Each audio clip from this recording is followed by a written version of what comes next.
Hello दोस्तों, एक छोटा सा रिकैप। फ्रैंकफर्ट से आइसलैंड की टिकट बहुत महंगी आ रही थी, तो मैंने सोचा क्यों ना मैं फ्रैंकफर्ट से एम्स्टर्डम पहुंच जाऊं बस पकड़ के, क्योंकि उतने प्राइस में मेरा एम्स्टर्डम प्लस आइसलैंड की आने जाने का टिकट एम्स्टर्डम से दोनों कवर हो जा रहा था। जर्मनी टू एम्स्टर्डम का जो ब्लॉग है उसका लिंक ऑलरेडी मैंने कमेंट सेक्शन में पिन किया हुआ है, और क्योंकि मैं आइसलैंड का बहुत बड़ा फ़ैन हूँ तो मैंने सोचा एम्स्टर्डम से पहले मैं आइसलैंड का ब्लॉग बनाऊँगा। फ्रॉम एम्स्टर्डम हम लोग फ्लाइट में बैठ गए हैं। हम लोग का डेस्टिनेशन है आइसलैंड का कैपिटल रेकियाविक या रेकजाविक, जैसे भी प्रोनाउंस, दोनों ही सही होगा।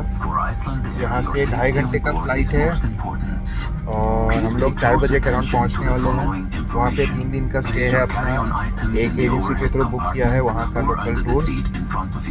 सुबह से पैकिंग में बिजी था तो टाइम नहीं मिला आप लोग के लिए। अभी फ्लाइट में बैठ के फाइनली आप लोग से बात हो रही है। नेक्स्ट हम लोग ऑन करेंगे जब लैंडिंग होगा, because Iceland is a proper island. तो लैंडिंग में मोस्ट वेले व्यू बहुत अच्छा होगा, सो विंडो सीट ले लिया है मैंने। चलिए आप लोग को लैंडिंग के टाइम दिखाएंगे व्यू। तब तक मिलते हैं, बाय बाय। मैं इस विंडो सीट को बहुत सीरियसली ले रहा हूँ। आइसलैंड की फ़्लाइट में ये एक सिर्फ सीट नहीं बल्कि नेचुरल वंडर का फ्रंट रो टिकट है। अभी हमारी फ़्लाइट स्कॉटलैंड के ऊपर से गुजर रही है और लैंडिंग में अभी भी करीब 1 घंटा 40 मिनट बाकी है। टारगेट बस एक है, वॉल्केनिक कोस्ट की पहली झलक देखना। And here's the first glimpse of Mars on Earth. Flight के रेट्स और बस स्केड्यूल्स का जो भी स्ट्रेस था, इस व्यू के लिए सब कुछ वर्थ है। यहाँ एक भी पेड़ नहीं मिलेगी, सिर्फ धरती की वो रॉ पावर है जो साफ नजर आती है। दिस इज केप्लाविक, जहाँ नॉर्थ अटलांटिक की लहरें आग से बनी इस जमीन से टकराती है। व्हील्स टैमरेक को टच करते ही अपना असली एडवेंचर शुरू हो चुका था। आइसलैंड की ठंडी हवा से बेहतर कोई वेकअप कॉल हो नहीं सकता। मैंने बैग्स उठाए और सीधा फ्लाई बस पकड़ी। रेकजाविक तक का ये 45 मिनट्स का ड्राइव बेसिकली एक फ्री टूर जैसा है। चारों तरफ बस सदियों पुराने लावा फील्ड्स और सिल्वर मॉस दिखेंगे। It will be desolate, haunting, और यही तो वो वाइब है जिसके लिए मैं यहाँ आना चाहता था। एक मैंडेटरी फ़ोटोशूट के बाद हम लोग एयरपोर्ट से निकले और फ्लिक्स बस ढूंढने लगे, जिसके लिए हम लोग ने ऑलरेडी बुक किया हुआ था। हम लोग का ड्रॉप ऑफ पॉइंट होगा रानरगाटा, जो ओल्ड हार्बर के एकदम पास है रेकियाविक सिटी में। बाय द वे, एक बेसिक कन्फ्यूजन जो मुझे कभी कभी दिखता है, Iceland is actually green except during the winters, and it is Greenland which is always covered in ice. अभी बाहर का नज़ारा देखिए आप, ऐसा लग रहा है कि किसी दूसरे प्लेनेट पे आ गए हैं। हम रेकियानिस पेनिनसुला से गुजर रहे हैं अभी, जो पूरे लावा फील्ड से भरा हुआ है। आइसलैंड को land of fire and ice इसीलिए कहते हैं क्योंकि ये मिड अटलांटिक रिज के ऊपर है, जहाँ नॉर्थ अमेरिकन और यूरेशियन टेक्टोनिक प्लेट्स एक दूसरे से दूर खींच रही है। और एक शानदार बात, आइसलैंड के पास कोई आर्मी नहीं है। जी हाँ, आपने सही सुना, 1869 से यहाँ कोई मिलिट्री नहीं है, और यहाँ का क्राइम रेट इतना लो है कि पुलिस गन तक कैरी नहीं करती। It has also been declared as the world safest country for the last consecutive 15 years. लगभग 1100 साल पहले वाइकिंग सेटलर्स ने इसी मॉस कवर्ड ज़मीन को देखकर अपना घर बनाने का सोचा था। रेकियाविक का मतलब होता है स्मोकी बे। ये नाम पहले सेटलर इनगोल्फोर एर्नारसन ने दिया था जब उन्होंने यहाँ के हॉट स्प्रिंग से निकलता हुआ धुआं देखा था। यहाँ का ट्रेन इतना ही एलियन है कि बहुत सारे हॉलीवुड मूवीज यहाँ पे शूट हुए हैं। Game of thrones, Prometheus and one of my favourite movies Thor. और ये जमीन सिर्फ लावा से नहीं बल्कि पुरानी कहानियों से भी बनी हुई। हजारों साल पहले यहाँ के लोग ओडिन और थॉर जैसे नॉर्स गॉड्स को मानते थे। 10वीं सदी के खत्म होने तक नॉर्वे के किंग और मिशनरीज के दबाव की वजह से लोगों में एक गहरी दरार आ गई थी। खून खराबा रोकने के लिए आइसलैंड ने ऑफिशियली क्रिश्चियनिटी को अपना लिया, and the pagan practices were officially banned. And now we have entered the northern most capital of the world. Bus से उतरते ही समझ गए कि गलत कपड़े लेके आया हूँ मैं। दोस्तों, final destination arrived. Bus stop number 4 पे रोक दिया, बस एक बार चेंज करना पड़ा हम लोगों को। अभी मैप देख के होटल के तरफ जा रहे हैं। बहुत ही कम पॉपुलेशन वाला जगह है, अगर मुझे सही याद है this is 4 lakh population.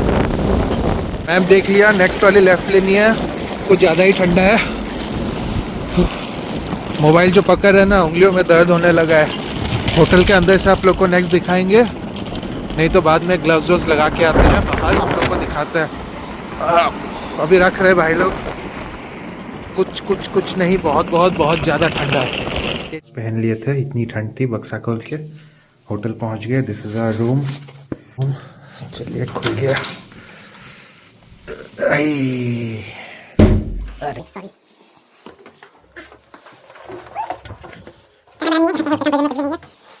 Basic amenity सब कुछ है।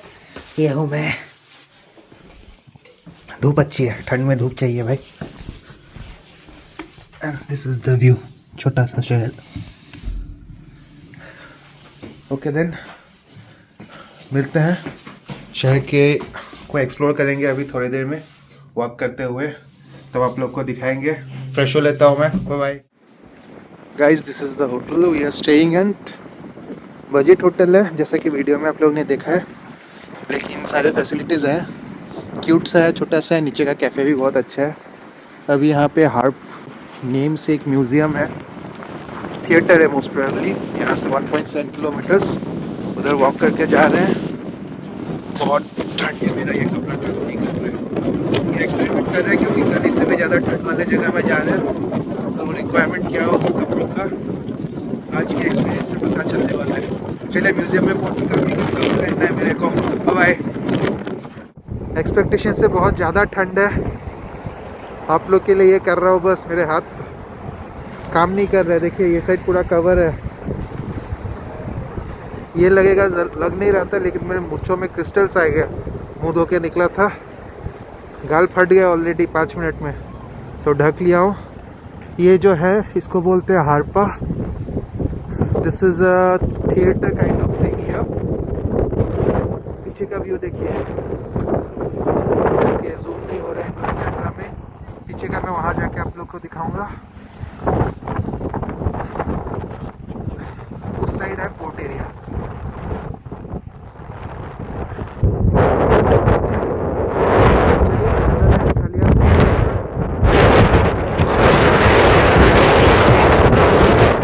हवा चल रही है पानी में, देखिए। अगर आप सोच रहे हो कि रेकियाविक के ये ट्रक सिटी ऑन स्टेरॉइड्स क्यों लग रही है, आइसलैंड में इन्हें सुपर जिप्स कहते हैं और ये यहाँ की पहचान है। इनके ह्यूज लो प्रेशर टायर्स सिर्फ स्वैग के लिए नहीं बल्कि ये हेल्प करते हैं आइसलैंड के खतरनाक और रफ टेरेन्स को बिना फंसे क्रॉस करने में। तो दोस्तों ये रहा हार्पा, रेकियाविक का आइकॉनिक ग्लास मार्बल। इसका डिज़ाइन आइसलैंड के बेसल्ट कॉलम से इंस्पायर्ड है, जो धूप में बिल्कुल एक हीरे जैसे चमकती है। The water you see beyond is the Faxaflói bay, और ठीक पीछे जो पहाड़ नजर आ रहा है वो है माउंट एसिया। लोकल कहते हैं कि एसिया की रंग हर घंटे बदलती है। This location is the perfect mix of modern architecture और आइसलैंड की रॉ नेचर। तो यहाँ पे ठिठुरते हुए हम लोग ने कुछ फोटोग्राफ्स निकाले और फिर हम लोग निकल पड़े मेन स्ट्रीट की तरफ।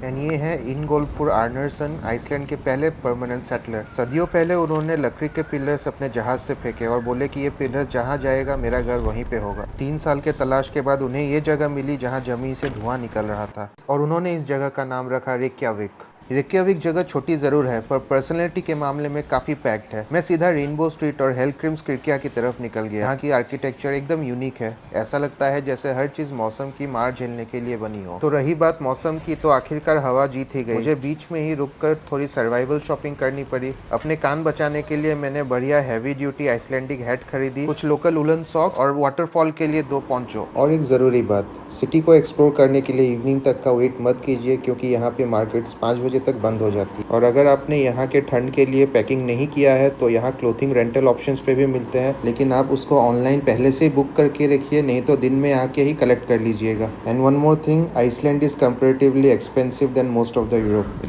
ठंड में हालत ख़राब है दोस्तों। ये जो पहना हुआ सर पे कॉमेडी लग रहा होगा, खरीदना पड़ा, otherwise you can not survive outside. अभी भी देखिए जो हवा चल रही है ना, क्या बताओ। कल मिलेंगे। अभी अपना 7:30 को निकलना है। किया हुआ एक 3 दिन का ट्रिप, यहाँ के टूरिस्ट अट्रैक्शन लेके जाएंगे वो लोग हम लोग को। चलिए कल मिलते हैं, बाय।